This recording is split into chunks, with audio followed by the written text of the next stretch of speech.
பிப்ரவரி 1 இன்றைய புனித ஹென்றி மோஸ். இவர் இங்கிலாந்து நாட்டில் சஃபோக் நகரில் கத்தோலிக்கர் அல்லாத கிறிஸ்தவ பெற்றோருக்கு 1595 ஆண்டு பிறந்தார். தமது 17வது வயதில் சட்டம் படிப்பதற்காக லண்டன் சென்றவர் கத்தோலிக்க மறையின் விசுவாச கோட்பாடுகள் மீது ஈர்ப்பு கொண்டார். அதை பற்றி நிறைய தேடி வாசிக்க ஆரம்பித்தார்.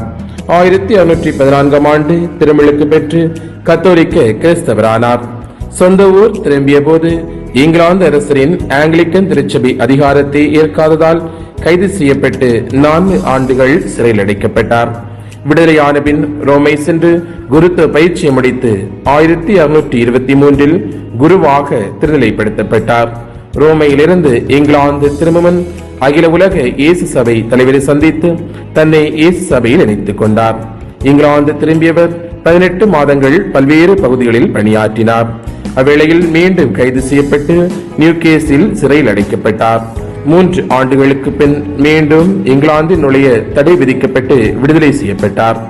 புனித லெஸ் பங்கிற்கு அனுப்பப்பட்ட பின் அப்பகுதியில் கொள்ளை நோய் மிகுதியாக பரவ ஆரம்பித்த வேளையில் நோயினால் பாதிக்கப்பட்ட மக்களோடு உடனிருந்தார். அவர்களுக்காக உழைத்தார். இப்பணிகளை செய்யும் போதே மீண்டும் கைது செய்யப்பட்டார்.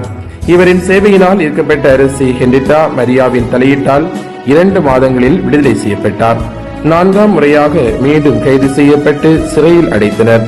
அங்கிருந்து தப்பிச் சென்றவர் 5ஆம் முறை கைது செய்யப்பட்டு விசாரணை செய்யப்பட்டு மரண தண்டனை இவருக்கு விதிக்கப்பட்டது. அதன்படி 1645 ஆண்டு பிப்ரவரி 1 அன்று தூக்கிலிடப்பட்டார். 1997 ஆண்டு புனிதராக அறிவிக்கப்பட்டார்.